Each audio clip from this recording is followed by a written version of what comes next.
Welcome back to Just a Digital. We talk about today's most modern titles and the classics that shape them. As always, I'm your host, Brett Clark, and joining with me is the lovely Mr. Matt Keaton. Matt, how you doing today? Howdy, y'all. I am doing great, man. Probably due to the monster I'm drinking, but I'm feeling great today. Pumped, lots of energy. Let's do this. Let's go. Yeah, speaking of pumped, we all got pumped for Cyberpunk coming out. But as today's title suggests, CyberCLUNK. As you and I both experienced the launch day, we were lucky enough to experience it launch day because I know some people are having issues getting on the server to download it. But if you were smart enough, you got to pre-install it. And even with the pre-install, there's still a day one patch. What was your experience with installing the game, trying to get it up and running? What was your experience? Whew. A little bit of frustrating, a little bit of, I'm behind now. So on Wednesday night, it launched on PC. And I had pre-loaded it and pre-purchased it through Steam. And I should have gone GOG. Later learning from our good friend George that there was actually, the patch was already pre-installed and rolled into one. So it was like 200 megabits, small file size. On Steam, however, I got jacked. It took me 2.5 hours. I had to uninstall the entire game, reinstall everything, and then it was good to go. So I didn't get to start playing. Everyone got on like 6, I think. Yep. I didn't get to start playing until almost like 9:30, 9:45 at night. Oh, jeez. It's really frustrating. Now, first world problems, of course, obviously, don't get me wrong. Yeah. It wasn't that big a deal, but it was extremely frustrating to have this error between my hard drive and Steam and not know what to do, because this all could have been settled ahead of time had I known. So it was extremely frustrating because this was my first big PC launch title where I was playing a first single player game. Oh, yeah. So it was extremely frustrating for me, but eventually I got to play. So yeah, I mean, I think for me especially, like, I didn't start installing the game till 5:00 that night. Because I was like, I'm not going to get it day one. I'm not going to get it day one. And I'm sitting here and I'm like, the podcast they're really going to expect Cyberpunk. So it's like, and I'm like, I get paid this week. I'm like, oh, you know what? I'll bite. I'll bite. And so I did it. I installed it literally at 5:00. And I've installed while I'm finishing up my second final project for school.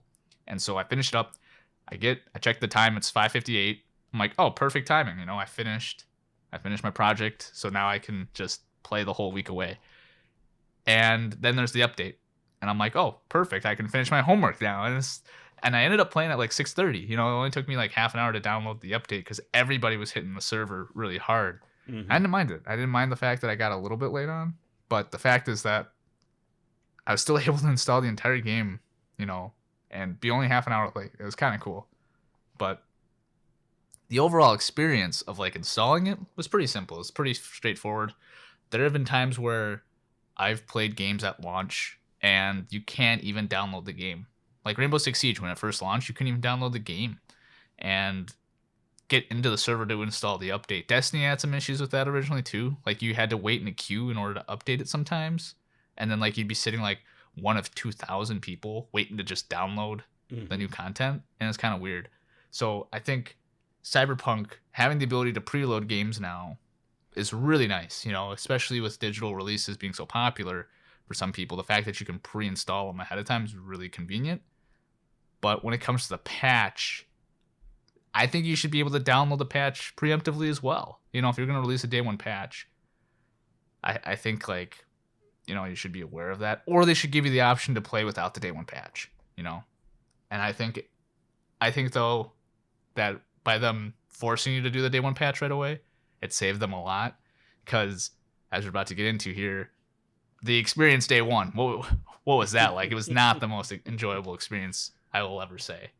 It was pretty far from it. Matt, what was your experience with it? Because I understand you came in with a lot of hype, and you kind of have an expectation, for a video game, especially coming off of The Witcher. And more importantly, coming off of PC, like, Modern Warfare and all of that, where it's just normally pretty polished. What was your experience with CyberCLUNK? Because you've never experienced a Bethesda game on PC yet. So for me, I was kind of like, well, whatever. But then I think for your first ever launch, I think this is kind of your overboard. You're like, whoa, you were so blown away by this. Tell your experience. Yeah, so I guess you could say people that know me would probably say I went into this with rose-colored glasses, and I was super excited, super pumped. Yeah. Upon booting it up and after finally being able to play it, I kind of felt like the kid at the birthday party where all the kids were invited and nobody showed up. I was just like, Oh. "Oh, this Yeah. is what I've been waiting for. 2020, all of Yeah. this." Um, yeah, man, where to start? So, the beginning of the game, you notice right away, right off the bat, it's unoptimized. Um, Oh yeah. so the reason why I was really stoked for this is because I saw ahead of time that they were gonna have special effects ray tracing capabilities for the special NVIDIA RTX graphics cards. So that was kind of my prime choice as to why I a few months back bought a gaming PC, put it together myself, and I specifically picked out RTX 2060, saved some bucks. It was about $300 at the time. I knew going forward it was going to be supported in Call of Duty Black Ops Cold War, Hmm. that it was a definite good graphics card for Modern Warfare at the time, and that going forward it was going to be supported with Cyberpunk. And I was taking a gamble, but at the same time I was excited. So the entire reason why I built this gaming PC was for the capability of being able to play through for the next few years and not having to upgrade. Hmm. Well, immediately right off the bat, I got a little bit ahead and I thought, oh no, this is not optimized. It's my console. It's my console. It's my console. How could anyone put out a game this unpolished, this unfinished and unsmoothed feeling that you're getting from this game? How could anybody put that out? So I immediately started panicking, like, oh my god, I'm looking for my receipts, I'm looking at my I'm like freaking out, like, no, I just soaked in $1,500 in the gaming PC and or 1,600, now I can't play it, what's going on?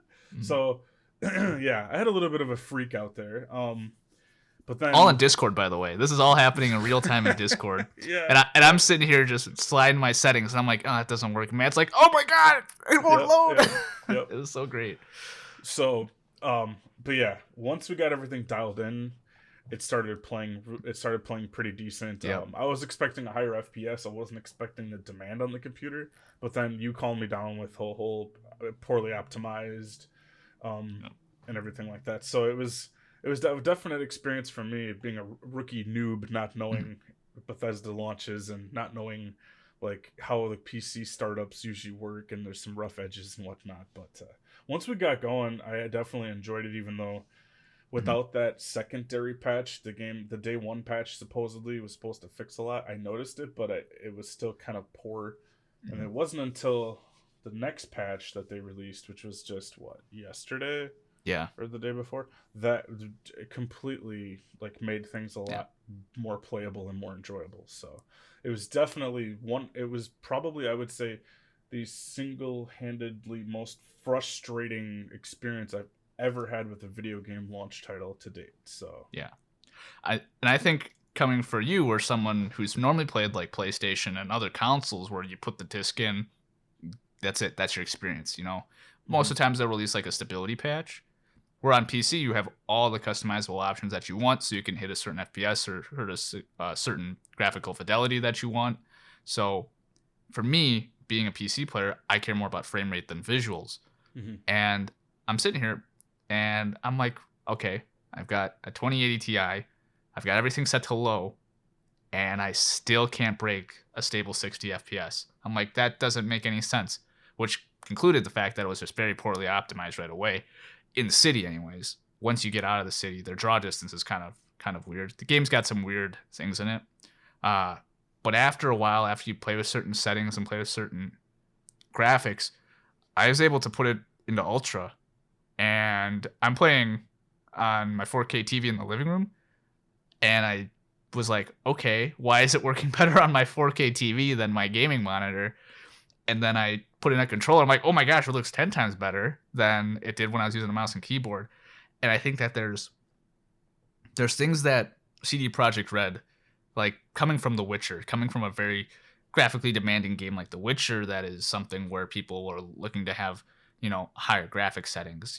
Sometimes they don't realize that, yes, medium is kind of the lowest setting you'll want to select, but they give you a setting to go to low or lowest or turn it off, which actually tanks your FPS even more because it's more demanding to take away that setting for some reason. So there's little things like that where it's just very unintuitive. I was talking to you off the podcast about this with the controller settings. This is their first FPS. Their dead zones on their controllers are set to 0.3, where the standard for most controllers is a 0.1, which means that there's a lot of input lag when you initially start to move the controller, which is disorientating to people who are used to like Call of Duty and other really tight FPSs.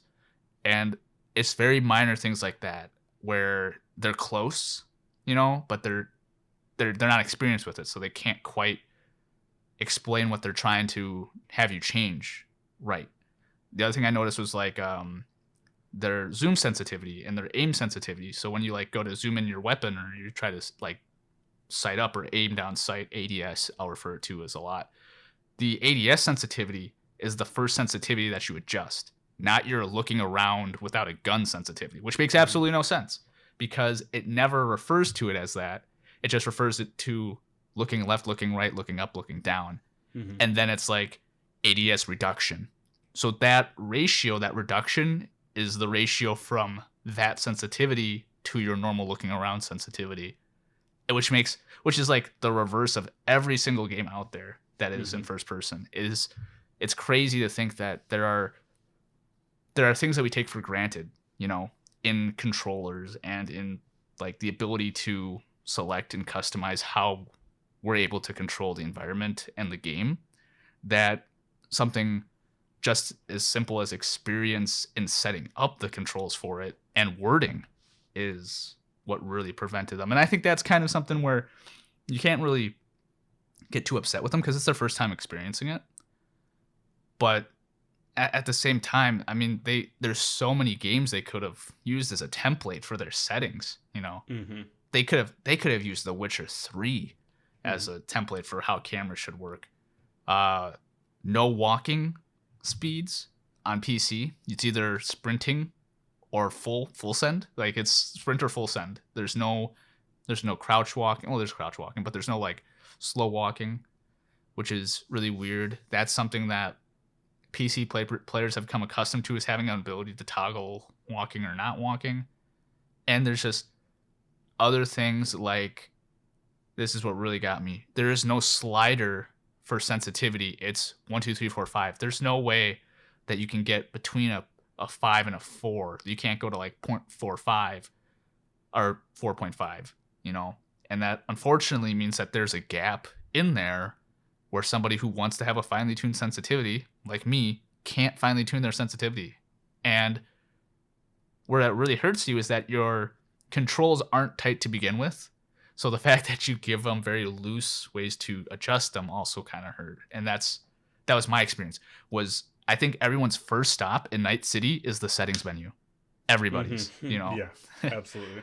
And for me, it was escape again. Like that was literally what I just kept on hitting the escape button more times than I ever had done at a launch. And for me, you and I both know I played collegiately, esports wise. So as far as sensitivities go, I have sensitivity zeroed in. Like I know exactly like how much space I need, what my DPI is on my mouse every single time, and I know exactly where that relates to in-game sensitivity ratios.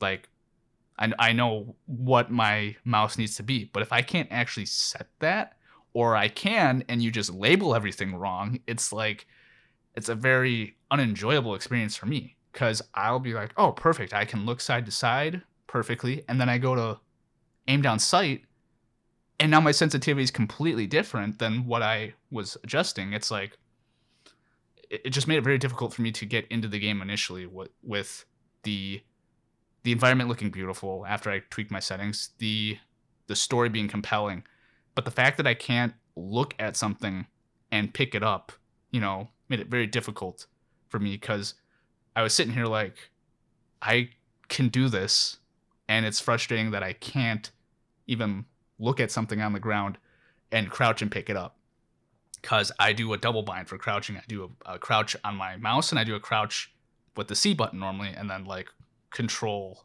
If you hold control, it's like a hold crouch. They don't even let you double bind certain controls because they just don't have that ability, which is unfortunate for me, because there are times where I'll hit C, instead of using my mouse button, because it's a first-person shooter. I want to be able to have tight controls. I want to be able to snap to targets. I want to be able to hit headshots if I have a headshot bonus multiplier, which is the first thing I invested into, a pistol headshot multiplier. So I can't even shoot a guy in the torso because I can't even get the crosshair to him. And that was extremely frustrated for the first 4 hours. Was half of that time was me in the settings back and forth, adjusting it. And it was one of the things that I said, that no matter how good the game is, this experience is unexcusable. You can't have this be an experience for anybody, no matter how good the game is. It's just the controls and the settings, out of the box, the experience was not great. It took so much adjusting out of the box. And that's the unfortunate side of it, is great game, just very poorly packaged. It's kind of like it got beat up in shipping, and with your experience, like there on the Discord, like you and I are both frustrated, but I was more frustrated with the delivery of the controls, and that really ate me up quite a bit. After I got them tweaked though, I've had nothing but a great experience with it. But I shouldn't have to come in with a bachelor's in control schemes of video games, Yeah. Like, you shouldn't need that initially. Yeah. But other people we know are like, oh, they're fine with it, and they're like, oh, it's fine, it's whatever.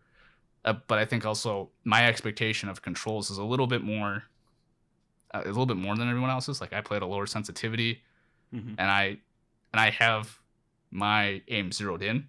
So with a mouse and keyboard, it's like my aim zeroed in here. Why can't I get that? I expect that in every other game, and I'm able to do that in every other game, which is right. I think is unfair of me almost to look at Cyberpunk and say this is horrible, because the expectation that I have for him is something from somebody who has had much more experience in first-person shooters, which is another place where I'm kind of lenient at the same time, is that they were ambitious, but it's still kind of unexcusable. But I can't get too mad at them because this is their first-person shooter sort of thing. Yeah, so for me, the whole situation with that, like you said, with the control scheme, the first thing I noticed on keyboard, and I booted up the game, went into the settings, there was no walk function because I kept walking and bumping into people. And in the world of Cyberpunk, people get upset, and yes. they'll come after you, and you'll have conflict with the police, with the medical staff that come to pick people up off the ground or whatever. You get too close, you accidentally scoot forward.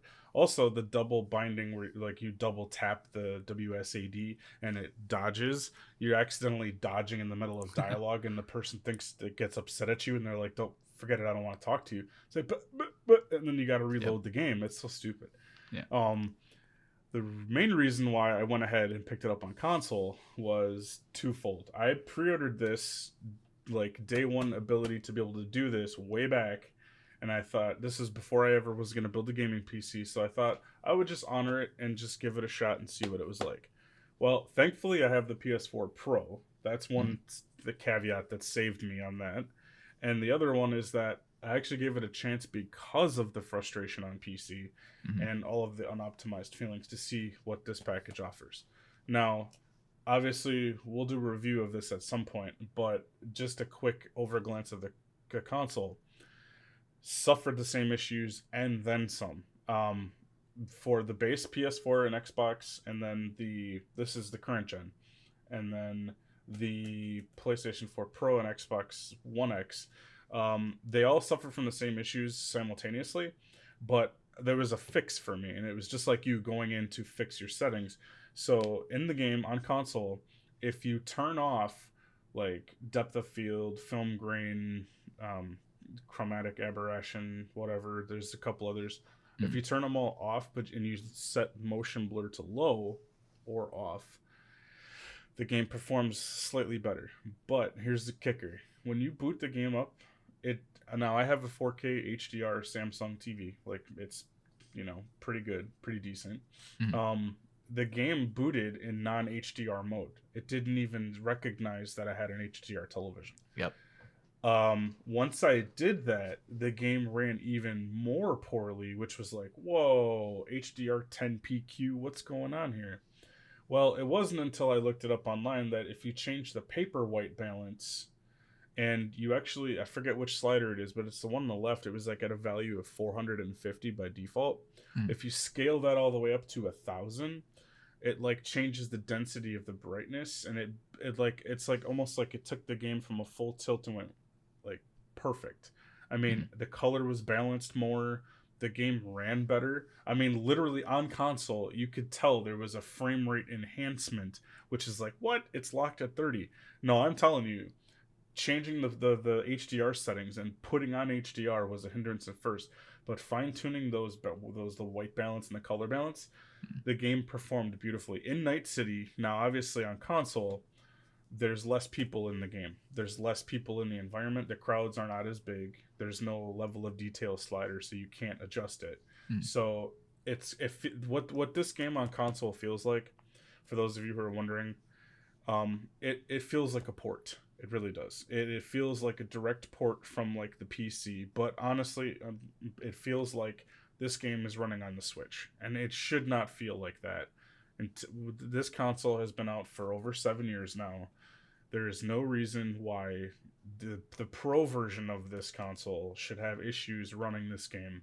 It felt like a Switch port. It mm, felt like I was playing something docked on the Nintendo Switch. Now, why that is, there's a lot of speculation. The control thing, I can speculate to the fact that they changed it from a third person camera view where they had different animations in the game originally early in development, and when they changed to the first person view, they had to completely rework those animations, and mm, therefore, like the stupid thing in the game where if you're wearing hair, it's not reflected in the shadows.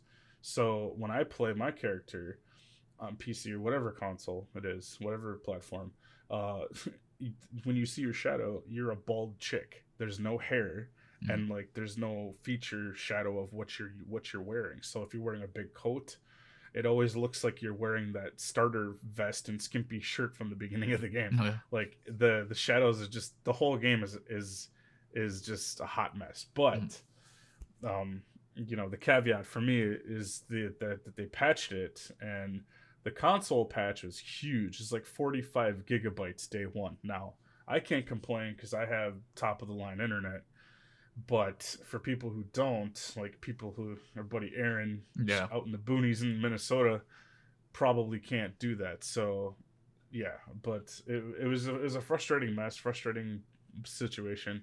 For me, the caveat in this edition is the goodies, and we'll show that a little bit later. Mm.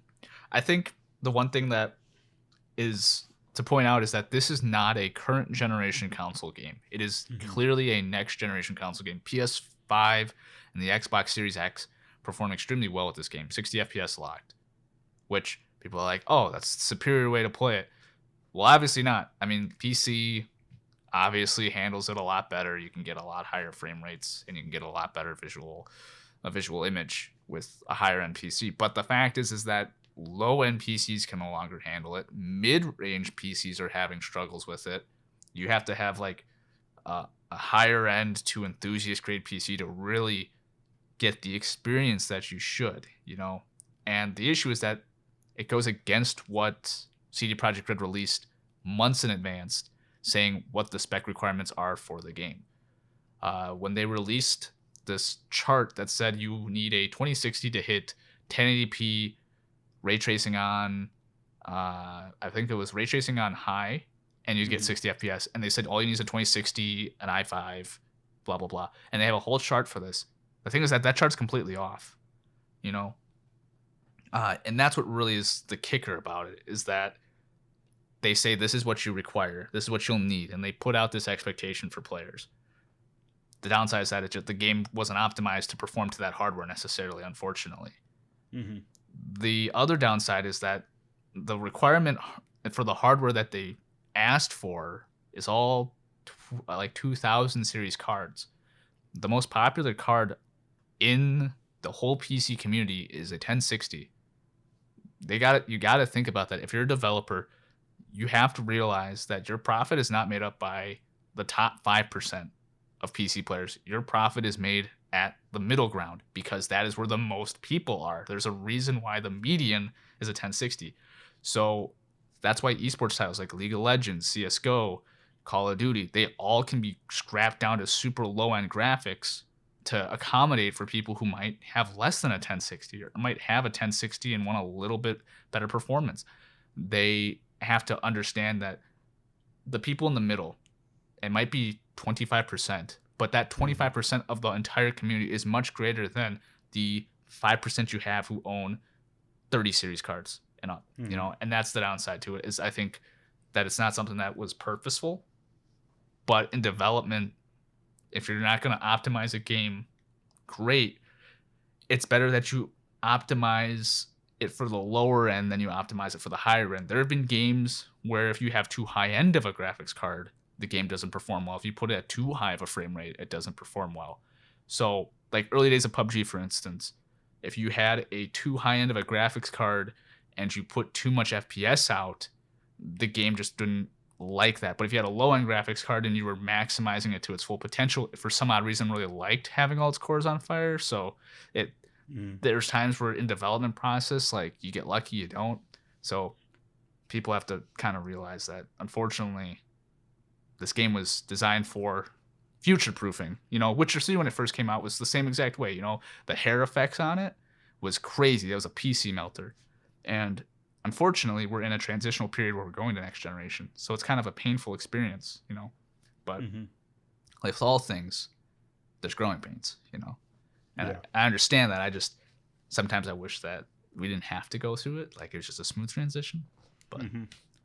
But apart from the technical side of things, because we've been spending a lot of time on that, the story side of things, great. I really enjoy the story. I really enjoy it now that I can actually shoot guys.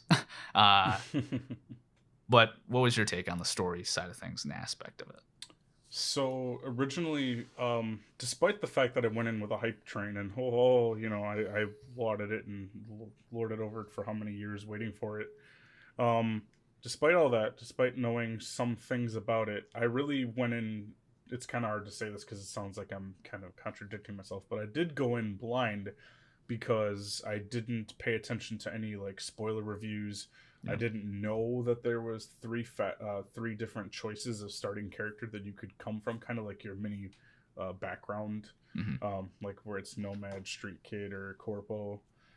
So I just went with default Nomad because it was the first choice. Reading the descriptions, I kind of thought, okay, it'd be kind of cool.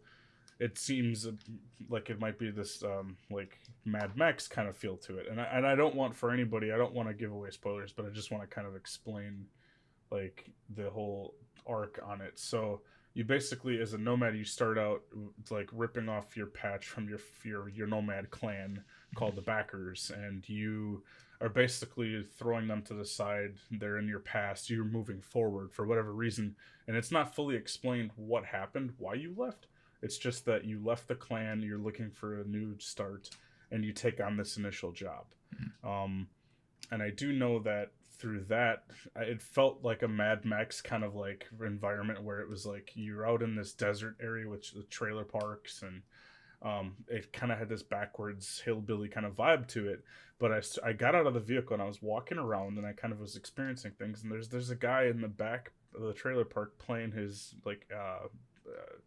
his guitar, and everyone's kind of like knee slapping and enjoying it. And there's all these really cool special moments, but it definitely feels like, a trailer park atmosphere where it's like the Wild West kind of. And then there's the ignorant and obnoxious sheriff who tries to strut his stuff in front of you and let him know he's your boss and you have to let him know you're there and all this stuff. But for the Nomad experience, it was a lot of fun getting to meet Jackie, because I think that's the ultimate goal of the game, is each three characters start out in a different place, but the end game is to kind of like have somehow that Jackie is involved, which is like the major NPC character who's like your sidekick, and there's three branching stories that get you to that point of starting off the game. Is my take on it. And now I can only speak to Nomad because I have not tried the other two. I have seen someone play the Street Kid. I know you played Corpo, which is cool, and I want to definitely hear about that. And I don't care, if you spoil a little bit, that's fine. Okay. But Nomad is really cool, but I think Nomad is like you're the car guru, like you're all into car and scrapping things, and I'm kind of sticking to the RPG part of that character. Like I'm crafting, I'm scrapping stuff, I'm Oh, okay. making use out of everything. I'm a gun runner. I'm selling off the guns or dismantling the higher level ones I'm finding for higher crafting materials, stuff like that. Yeah. I think the stories part of it is if you play the character and you kind of make up your own mind of stuff how you want to go about it. I think that really shines. And again, no spoilers, but the story is just like to its own to behold. It's up to the individual player to take it however you want to. I was blown away with the story elements and like the actual gameplay itself, not the controls, but like the actual things you can do Yep. in Night City, how alive it feels, how playing on PC, there's so many NPCs walking the streets. There's so many things going on in the environment, kind of like Red Dead Redemption 2, where there's these elements that happen, and you can walk up and you help the cops take down a bunch of criminals in an active gunfight, or there's somebody who's trying to break into some apartment. He wants to trick you into helping him, or there's people in the street downtrodden and things like that.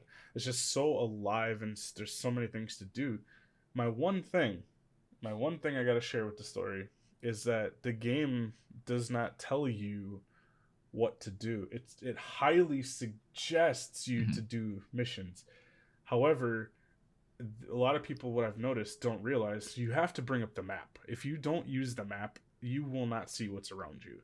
I mean, the game kind of feels narrow and linear until you open up the map and realize that you don't have to go do that quest. You got to remember it's an RPG, and I've seen a lot of bad reviews on it and people saying, "Oh, well, it's linear. I didn't do this, I didn't do that." Open up the map. Open up the map and open up your journal, your quest log, and look. There is a lot of stuff to do, and I can't wait to be able to review it, but yeah, it's just overall story really good. Just really cool things that happen and twists and turns that it takes. But yeah, it's definitely worth it on the story alone to experience it. Yeah, I understand and agree. I think the story is pretty good, and I've watched the Nomad because Kylie's playing as a Nomad. So, Cool. You and I were talking about this earlier. I've dropped roughly 32 hours in the game, so I've spent a lot of time in it. And for me, one of the things is that playing as a corpo, you work for this giant corporation. I don't want to go into too much detail just because if I say certain names, you'll be like, "Oh, I hate those people," because you're playing as like the street kid, and you're like, "Forget that corporation." I don't want to have you guys hate my character. But V, the main character, works for this corporation, and pretty much what ends up happening is the corporation fires you. But the way they fire you is they terminate you, like they go to execute you. And Jackie, being one of my friends, saves me in a bar. And after that, I've got no money. I've got no job. Jackie takes me in, gets me back up on my feet, and now I'm kind of, working as like a hired gun, And as I'm playing the game, I started to realize that Cyberpunk is very similar to Shadowrun, which is a very old RPG tabletop game. And for some of you who remember Shadowrun on the Super Nintendo or I believe it was the Sega. I played it on the Super Nintendo. But that game was awesome. The world was lively, you could hack stuff, you could be a gunman. Like there's a bunch of stuff you can do. And Cyberpunk is like that, but like 10 times better in first person with better graphics. And once I made those connections in my mind, I was like, "Oh, this game's awesome." Because talking in conversations, especially coming from a corporation background, I'm able to deal with huge corporations that I know how they think. I know how they operate. So if someone's like, "Oh, we need you to stop this convoy," and most people would be like, "Oh yeah, I'll stop the convoy," or "No, I won't stop the convoy." But having a background for working for a big corporation, I know the value of that, which means I can negotiate with them and I can be like, "Hey, since I'm stopping this convoy for you, I need better payment, or if I'm buying this weapon from this company, you guys got to front it because it's worth more for you to have them not have it than it is for me to buy it." So there's a mission where you have the option to go talk to this other corporation, and literally you can have them front the bill for you, which is like 10,000 eddies in the game, which is dollars. And it's a huge amount of money for you to either have to front, or you can keep it. You can hack it and keep it yourself, or you can copy it and give it to both people, or you can copy it and keep both and double your money. There's so much options just in conversation alone that I absolutely love. I love that about tabletop games like D&D, where conversations and how you talk to people can affect so much of the gameplay that I went in wanting an FPS and wanting to have super tight controls because I was afraid that at the end of the day, my decisions would be super linear and I would still have to fight everybody.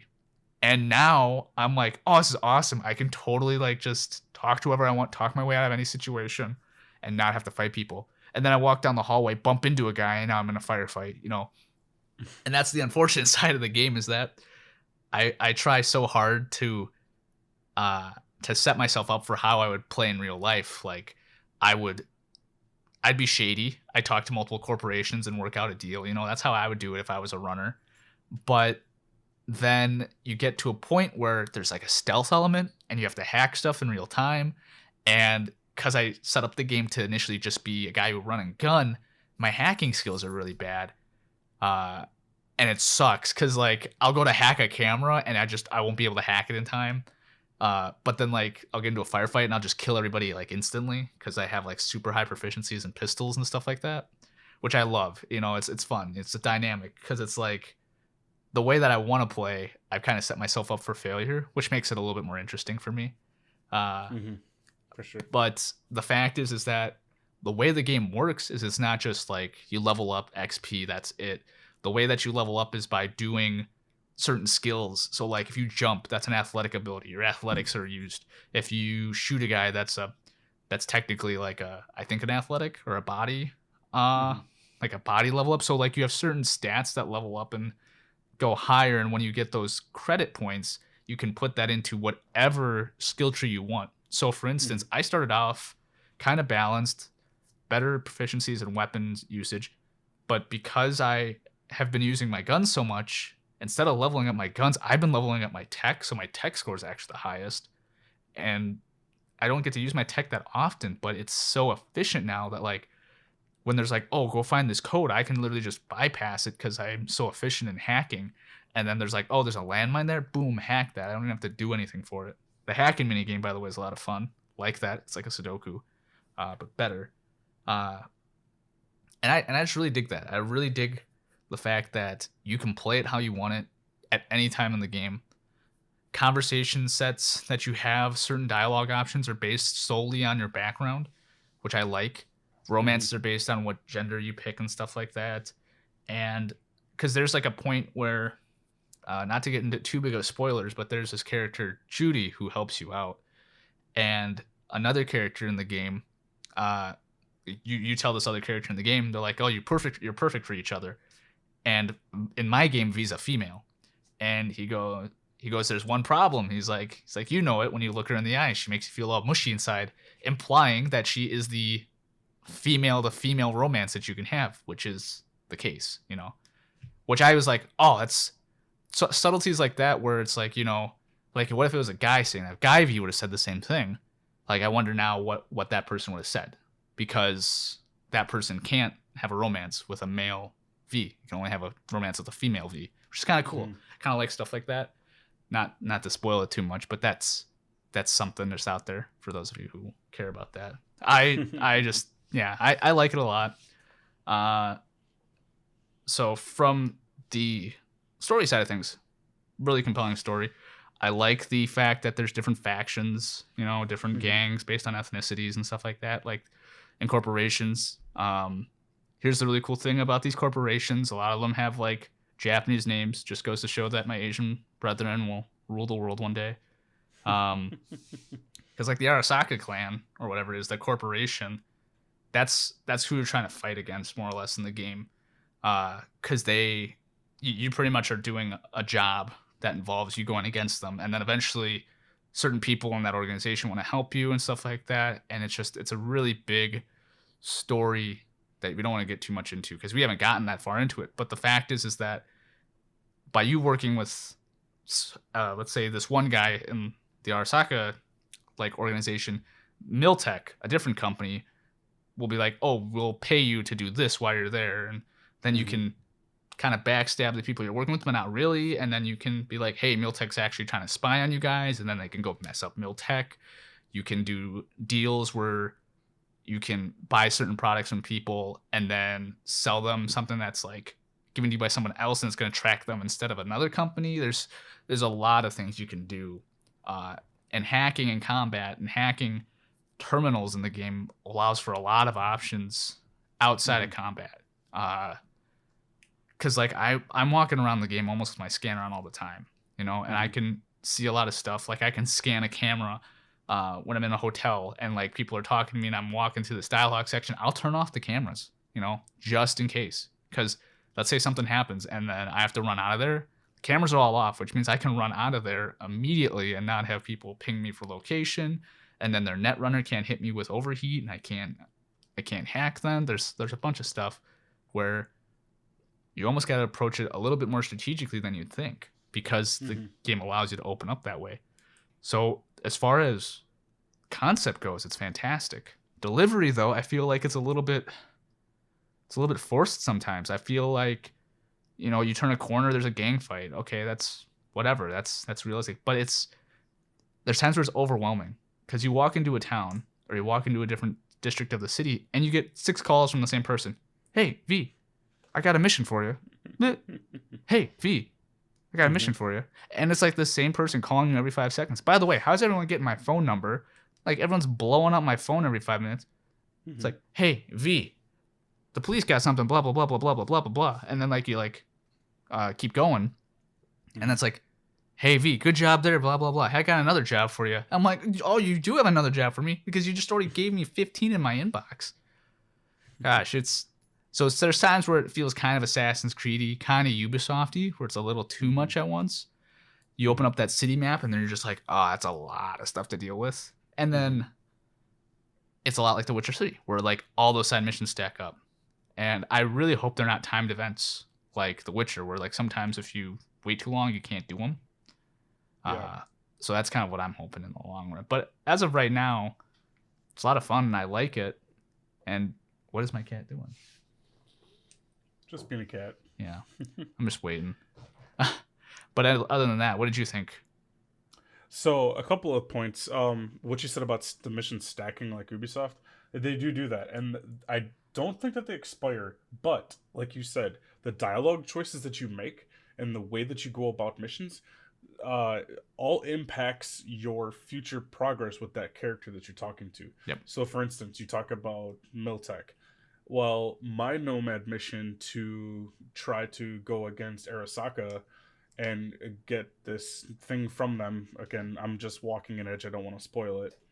I had to work with a lady who is the head of the military PMC in the game, and she gave me a credit chip, but it was kind of you know where I'm going with this. Yep. It wasn't exactly, if you've seen the Nomad, it wasn't exactly what it appeared to be, and it was a way that I could give the bribe to this gang to get the tech back that I needed to go for this other character, Dex, who, by the way, really cool character, really well done. I think he's one of the best character models that I've seen in the game so far. Didn't you think he was Rick Ross?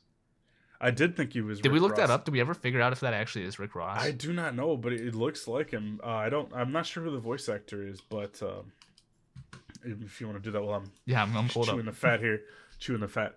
But yeah, it's really interesting. Like, there's this good cop in the game, and her name's Anna, and the department she works for is mostly corrupt and wants her to get off this case and to leave it alone, and she wants to do the right thing, and she's gone rogue and into hiding, and they want you to take her out. Well, only as the Nomad character you can convince her to stop and be protected by one of the gangs in the game, and they will protect her, take her in, and she can hide out and be safe and start over. Or what I did was convince her to skip town altogether. The third option is you can just do what they sent you to do, and just like eliminate her. So it's kind of like the fixer in this whole thing who gives you the mission is an actual cop.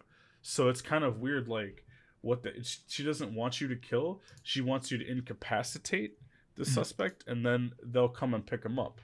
So I felt for Anna, and I read her backstory through the message logs, and I'm like, well, I don't want to. So I went in and tried to talk her down to skip town. Well, something happens as a result of that, which is not what I wanted, but won't spoil that. Anyways, the dialogue choices have a big impact, and the decisions you make going forward. I know there was an NPC who needed help in the game, and I couldn't help them because I did not have a high enough skill set for that, and I could not progress and help them, and I had to leave them. And they actually ended up getting slaughtered by a gang, which I feel horrible for. And then there was another instance where I was trying to infiltrate areas, and there was walls that you could break through, kind of like Deus Ex. Yep. And I couldn't get through it because it didn't have the physical ability, because I put my RPG points into intelligence and coolness for dialogue, and put the sunglasses on, want to look swag, The other thing I wanted to touch real quick before we move on was that I call it bang bang shoot 'em up poof poof, and when I say that, it's usually because that's an add-on to the game. So like you said, Cyberpunk is great game, great story. All the technical bugs aside, that's all you can plausibly deny that. That's okay. Push it out of the way. They're working on it. They'll clean it up. It's a great experience, but it feels like the FPS which you're going in for, especially you, Mr. John Wick in Call of Duty. Sorry, I had to say that. Keanu Reeves is in the game, so it's not that bad of an expectation.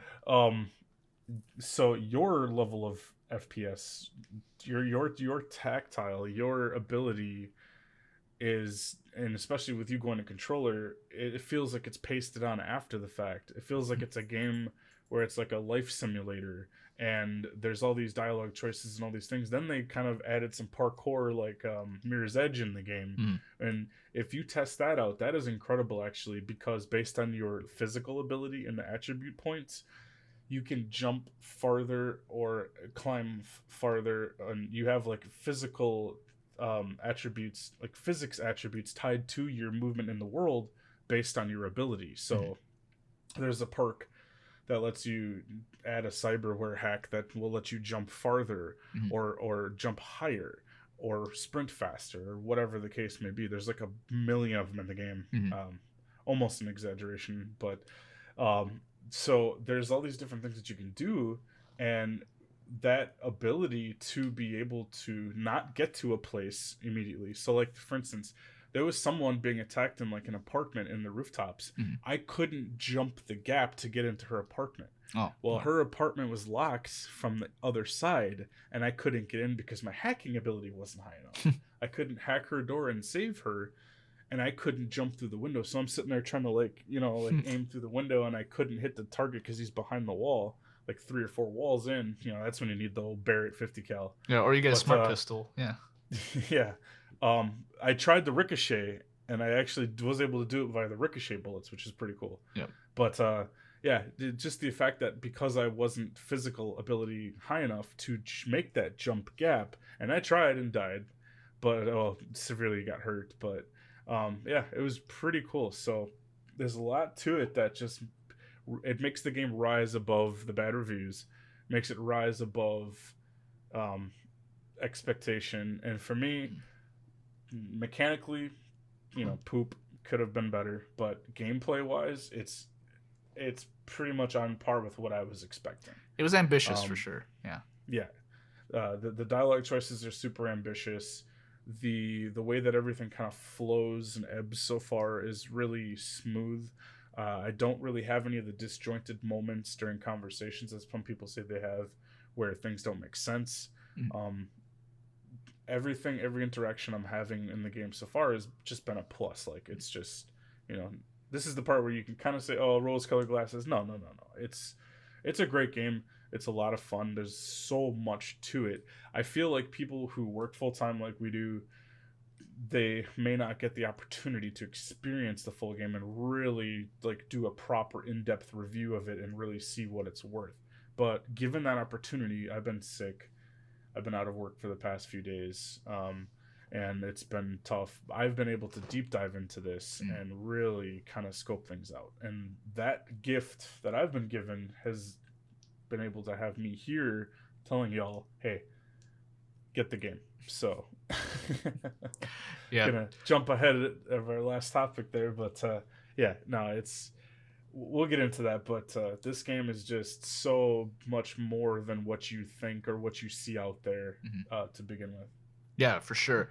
I think we should take it over to the save point. We're gonna go a little bit long on this episode, and mainly because it's a pretty big launch, so we got a lot to talk about. But with that said, let's just kick it right over to it. So in this week's save point, Matt, we'd like to point out a couple of things. For one, we'd like to thank everybody for reaching 151 followers. No, 150 followers, sorry. 151 technically, but we've reached over 150 followers on our Facebook page. So thank you guys for that. We really appreciate. Thank you guys. Yeah, appreciate you. The like and support from that. We would also like to thank a special someone, Aaron, for donating during the Cyberpunk 2077 live broadcast. So if you guys ever want to tune in just to watch some gameplay, Matt's always streaming on our Facebook page. And we're also streaming on our YouTube every now and then as well, where I think you guys should check out Dista Digital content. We're going to be releasing some videos there, as well as all of the podcasts here are on that YouTube channel. But going forward, we're going to be releasing more content on there to give you guys a value to the channel. So if you guys haven't already, please subscribe there so you guys can stay notified about what content's going out on the Dista Digital YouTube, and we'll hope to see you there. And then finally, we have some news. We have got a third person joining the crew. It's going to be a buddy of ours, Robert. He's made music for the show. And right now, he is in kind of a training right now as we're teaching him how to get better at video editing, and he's getting his skills up, and he's working on some other projects as well. But he's going to be coming onto the show as a editor, more or less, and he's going to be helping put out content on the YouTube channel while growing his own brand for his music making career. So we're glad to be able to collaborate with him and have him on the team in a higher capacity than he already was. He was always part of the team, but it's just more of a official role of a support editor. So we're glad to have that. If you want to help the podcast in any way as well, always feel free to reach out. I'm more than happy to have people who want to create content or want to help out in other ways. So feel free to reach out to us at our social medias, Dista Digital, that's Dis with a K. And we are found on Twitter, Facebook, Instagram, pretty much anything, more or less. Or you can hit us up on our website, distadigital.net. That's Dis with a K again. And you can leave a comment on the episode or on our homepage, and we'll be more than happy to reach out to you. It's pretty smooth there, huh? Yeah, that was. Yeah, it's really surprisingly smooth. Who knew? Knocked it out of the park. Who knew, man? But anyways, man, coming to a close here. You said people should buy it. Now, no. Yeah, people should buy it. It depends. So there's a few factors. Obviously, if you have a next generation console, if you have a PlayStation 5, you have an Xbox Series X, those two platforms, or if you feel a confident gaming PC, I would urge you to go ahead and pick it up. Okay. I would strongly recommend it to play the story.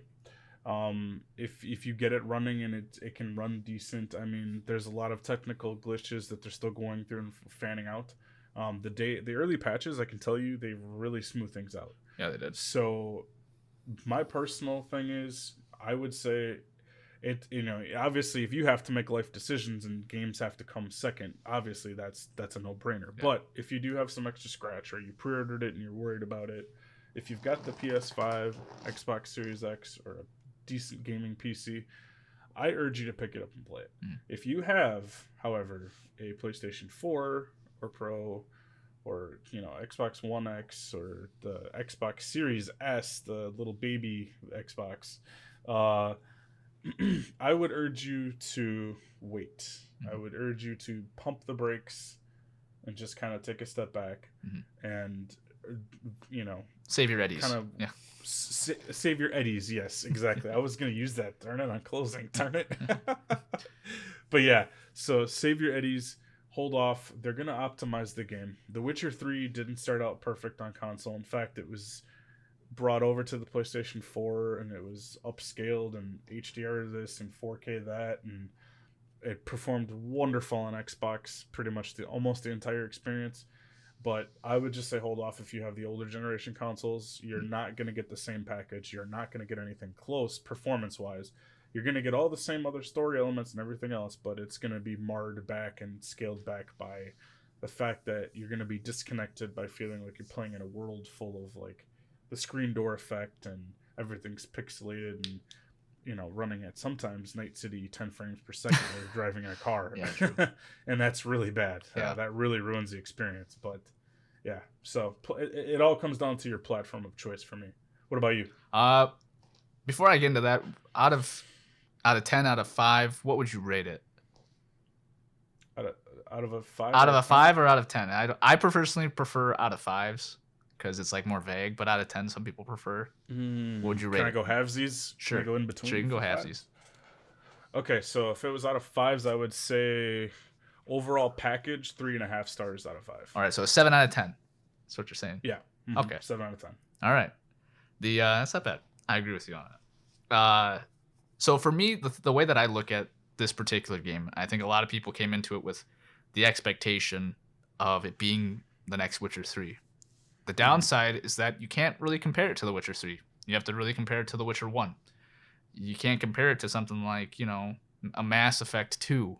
Mass Effect 2 is a sequel to the original. You gotta look at it like a Mass Effect 1. This is a new intellectual property.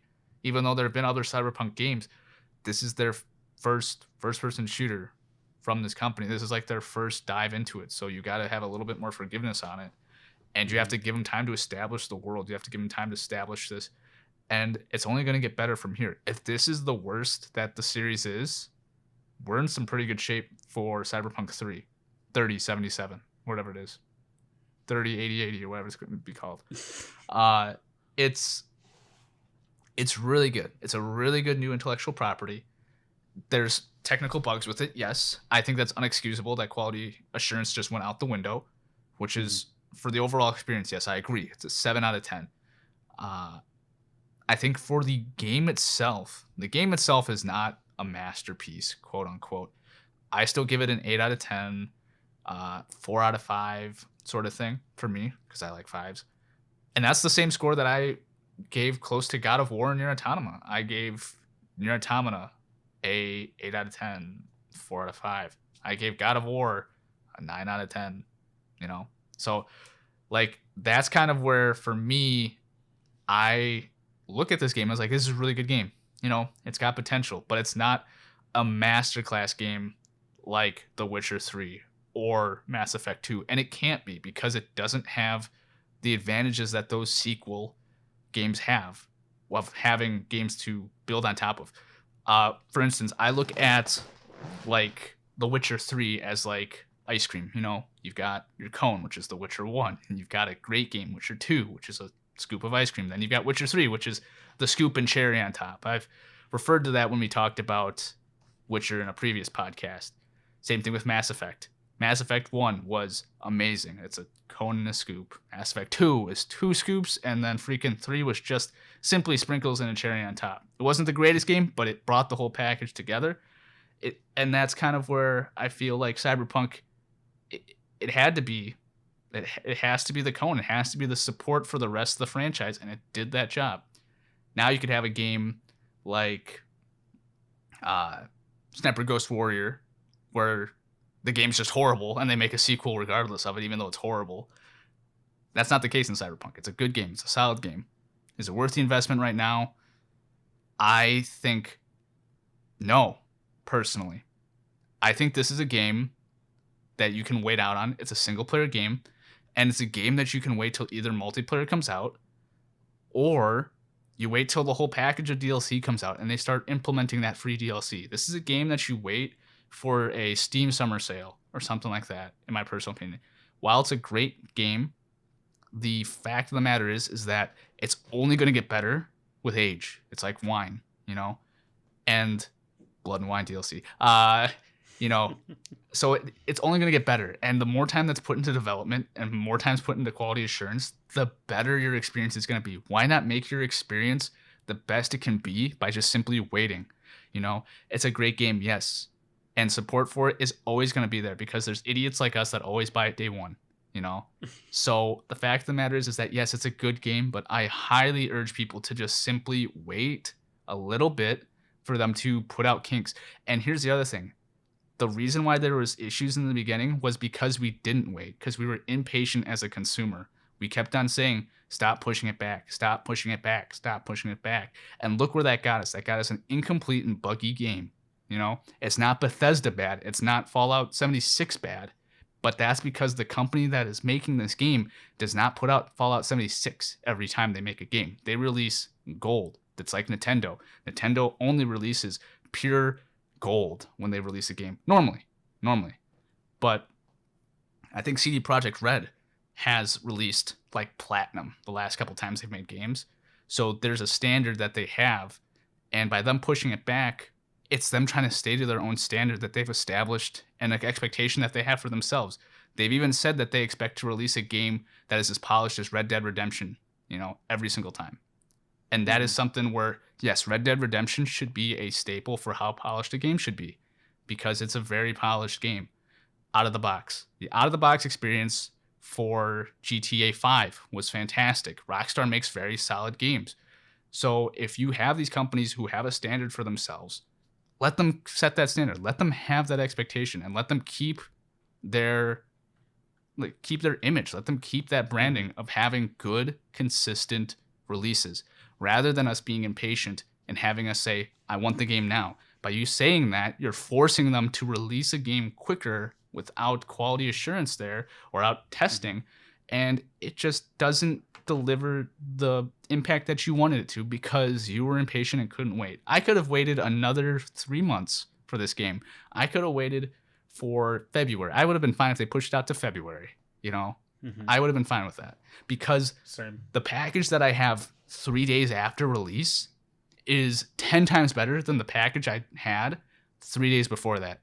If you were to tell me that on Thursday or wherever it was on the 9th when I downloaded it, on the 9th, if that was the final game on the 9th, and I had waited till February for that to get what I have now and even better, I would wait. I would honestly have waited. And that is what I'm advising people do, because let all these kinks work out. Let all the people who have to tell them how to set their controls so that you don't have big dead zones on your controller, let them fix that. And more importantly, give them time to have better hardware for their system. That's the downside, is that if you're playing it on a current generation, quote unquote, console, you are at a disadvantage because the hardware that they are aiming for is much more demanding. And it's something where not only giving them time to optimize it for older hardware, because that wasn't their key focus, but also improve the game as far as bugs and everything else, it will give you a better day one experience than what either me or Matt had. And that's why I say don't get it right now, but wait. If you already have it, it's a great game and enjoy it. But it's not something where, if you really want to be blown away, I say wait a month to get it. Get it when it's on sale. If you really want to be blown away, it's a fantastic game, but wait, because it'll be that much better. And that's my Absolutely. Yeah, that's my gripe. That's my soapbox right there. Hey, that's perfectly on point, though. I mean, you took a lot of the words out of my mouth, and I know we were talking about this a little bit before the podcast. For me, I agree. It could have been under the hood. It could have been baked a little bit longer. It definitely should have seen some more development time. They took 3 weeks for smoothing. They took 3 weeks delay for that. They really should have. I think they reached a point where they're just like, we told them. I mean, we've put it off how many times? Just get it out there, get it moving, get it flowing. And obviously, from a business standpoint, smart decision. However, from the technical aspect, lousy decision. So it's like it goes hand in hand. I know they made a profit day one with all the pre-orders and all the early editions and at all the day one purchases. They've already turned a profit. So think about that. For the business side of it, why would they do it? Why would they do it? It's crap. It's not optimized. 8 years, people. 8 years. We first saw this in 2012 as a little teaser. Think about that. They turned a profit out of all of the money they put into, and I don't have the money that they put into statistic for you, but Google it. You'll see it. They made a profit day one, turned. So that's incredible for itself. For a developer that puts out Platinum, like you said, Mm-hmm. and takes a new venture into a new direction. And then you could argue and say they made a profit day one because of their lineage and because of the expectation. But they're still going to even make more money on it. I mean, their pedigree, their free DLC, their support, the fact that literally they put out a buggy, unpolished game, and 3 days later, it's what, 50%, 60, 75, whatever. I'd go to say better. as far as that the game is 80% better than what it was day one. 80%. Yeah, better. Okay. and that's coming from me. I'm pretty skeptical, people. You know that. Yeah, you're, and that's one thing I love about working with you and gaming with you is that you have a very high expectation for these things, and you see and you pick up all these things that really should be better, and they're not. And for me, I would have been rose-colored glasses. Oh, this is great. But learning this and experiencing this for myself has opened me up tremendously to this. I wanted to share with you guys real quick on the video side of the podcast here. So picking up the physical edition in store, this is why I stick with Project Red and I stand by them. So they give you this cool little tin, and I'm like, what is this? For tobacco. This is I thought this was like a hockey puck at first, or like chewing tobacco, but it's actually a little case for this really cool, I don't know if you can see it, but it's a samurai mask. And that I thought was just like fantastic. You gonna wear that around the chain to work? Is actually woven, and it's not like cheap feeling. So that's pretty sweet. This necklace was pretty cool swag. I can hang it up here with my Johnny Silverhand statue. And then on the inside of the package, so you get these cool postcards. I don't know how that's gonna. Well, actually, it looks pretty nice. You get these really cool postcards, and if you turn it around, you can actually send it to people. You can. Yeah, don't send them out to people. Just collect them. Right. Obviously, but you could, if you wanted to, use it as a postcard. There's another one. That one's cool. I like that one. Of Night City. Yeah, the first one was of El Coyote Kojo in the bar, and this one is beautiful as well. Oh yeah. It's almost like a Floridian feel to it. Where does Cyberpunk take place? I forget. Cyberpunk. Cyberpunk. I guess maybe that's what we should have called it. Yeah. Cyberpunk takes place in a fictional representation of like California desert area. Okay. Yeah. Okay, and then there's like a world compendium that you get as well, so that's pretty cool. That's sweet. Pretty cool swag there. Kind of tells you everything. You get a free 30-day trial of HBO Max. Not a sponsor, just throwing that out there. Well, they gave you that? Oh. Yeah, and then they give you like a really cool. Here, I'll quickly fold that out for you guys. Really cool map. Oh yeah, that's a nice map. Night City map. It's pretty good quality. And then on the back is just like the barcode and the cool logo of Night City and everything. I was kind of hoping for like a picture on the back of the poster, but maybe that barcode scans something into your like an app or something. I don't know. Yeah, I don't know. There is a cool barcode on the back. I don't know what that. Hit me up. I got ideas. Yeah, you do. So also the cool thing, last thing about the game. So if you're buying it console, I'm not sure about the next gen, but it's 2 discs. So you got your install disc, and then you've got your play disc. I'd imagine it's for both. They also give you these cool little stickers like they did with The Witcher, where they're pretty slick. And then this is one reason why too. They give you a very heartfelt "Welcome to Night City" thank you letter. What's that code on the bottom? Thing. The code at the bottom? No, it's just to claim the free DLC, cyberpunk.com/DLC. Did you already reclaim it? They kind of let you know. Did you already claim No, you should claim it before we release this episode, is what I'm saying. Because you just flashed your code. There's no visible code, it's fine. Okay. All right. But yeah, so that's for me, as I'm putting this back together real quick. That's for me why when you get things physical, you always wonder like, is it worth it? For me, even though this game's clunky and buggy, it's going to be a great experience for my wife to try and play because she's not mouse and keyboard oriented for gaming. And so being able to play this for her to be able to play it and for me to be able to better in-depth review it once they fully fix it and come out with DLC for it. It's these kinds of things that are free that they give you that I wasn't expecting. There was no listing of pre-order bonuses or anything like that on GameSpot or whatever. It's just little touches of love that they give. And that to me, just like what they did with The Witcher, is why I stand by companies like this that put out these types of platinum, gold, whatever you want to call this release, And so that to me is what makes me want to purchase the game. So all these cool little day one goodies are cool. Not necessarily, must haves, honestly. Like but it's just a nice thank you for purchasing, and thank you for appreciating the love and the effect that we put into these games, because they really do. I mean, there's Google statistics on the hours of crunch time that they put into the game. Mm. And the way that they've taken care of people. There is some controversy out there too about their pay structures and like all this other stuff going on. I don't know. We don't work there, so we shouldn't really, we really shouldn't know too much. But it's been out there, yeah. If we ever work for them, you guys will know. I'll be leaking everything. But, yeah, that's our take on it, man. Again, love the game. I give it, like you said, 8 out of 10 for story and gameplay, 3.5 stars for overall experience. Yeah. But dude, this brand has got a lot to go. Yep. They're gonna add multiplayer next year.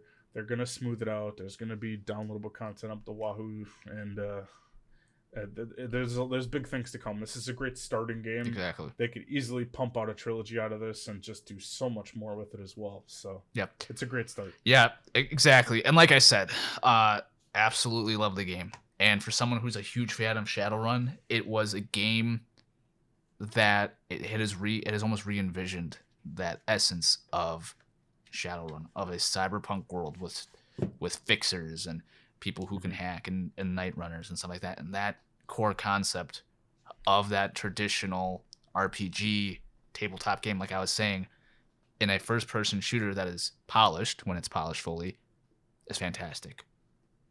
I just think that the value is better saved for when it's finished, Kind of like how I was with The Witcher. I didn't buy The Witcher day one. I bought it years later, and I don't regret it because I got it for $15, and it was one of the best games I've ever played. Cyberpunk is that same experience. It's a fantastic game. It is one of the best games I think I've played so far. I haven't beaten the story yet, but it's shaping up to be as good. It's not something I really feel like I should have bought day one, because that experience alone reinforced my belief that I should have waited. And that's something that's fair. And I think that's something that it's fair for us to say, yes, we love the game, but at the same time, you guys have to realize that's why we're also saying you guys should wait, is because there are downsides to buying day one. There's downsides to buying a great game that isn't finished. It's kind of like Final Fantasy 15 when they changed the ending in the last couple of missions. They had to change to make it better because it was too difficult, or change Mass Effect 3's ending because people were so upset about it. So, I mean, there's things like that where the full package you get isn't better till everything comes out for it. I mean, and hopefully they treat this the same exact way they treated Witcher, which I expect they will. And we're going to get a, set of Blood and Wine DLC. We're going to get like floppy disks and flash drives DLC, So that'd be great. They have big expansions like that, have additional add-ons to the map, give us some more map, because the map's kind of quote unquote small, but the difference is that unlike Witcher, like, you're not having big map that is broken up into like smaller maps. It's just one map, like, kind of GTA 5 style, but it's huge. It's huge for a first person experience. Very, very vertical. It's fantastic. And I can't, emphasize how awesome of an experience it's going to be telling you guys more about it once both of us have beaten it, and we can spoil a little bit more, because right now I've got to hold back because there's so much stuff that I'm ahead on Matt, having 2 playthroughs in. It's like I can't quite spoil it all for him or for you guys, so stay tuned for when we fully break it down and tell you everything we think about that game. But do you have anything else here to say, Matt? No, I think we've exhausted everything, every corner, nook and cranny. I will say an honorable mention: the DLC that carries over is like a little love fest thing on the PC. They give you free Witcher School gear. Oh, yes. You need like a katana, the jackets, some cool there's a GOG t-shirt as well that you can get. So there's some cool little swag for coming back to the franchise as well. I'm pretty sure you can get it on console too, but I'm not sure how that works. But I can confirm that you can get it on PC. Mm-hmm. So it's a nice little touch, a little labor of love that they're following the Ubisoft plane of, hey, this is our franchise. You've played this, so here, have this for free. Yeah. You know, so that was a nice little touch. Yeah. I wasn't expecting. I think CD Projekt Red goes a little step further because they're awesome. Mm-hmm. You know, I think we should not compare a great company as CD Projekt Red to, you know, Ubisoft. As much as I love Ubisoft, I think Ubisoft could learn to the skills. They could learn a little things from Mr. CD Projekt Red over there. But anyways, guys, thank you so much for tuning in to this week's episode of Dis to Digital. If you have any questions or have a topic you'd like for us to discuss, you can always leave a comment on our YouTube channel or on this episode on Podbean, as well as the Dis to Digital social medias with Dis to Digital with a K, because you all know that, ladies and gentlemen. The hashtag Dis to Digital on Twitter will also allow you to send us a comment if you wanted to kind of stay, you know, more anonymous. But that way we'd be able to see it as well. Anyways, thank you to all of our supporters. Without you guys, we wouldn't be able to make this happen. And as always, I'm your host, Brett Clark, and joined with me is my co-host, Matt Keaton. And on behalf of everyone here at Dis to Digital, we'll see you guys on the next one. Thank you. Take care, guys.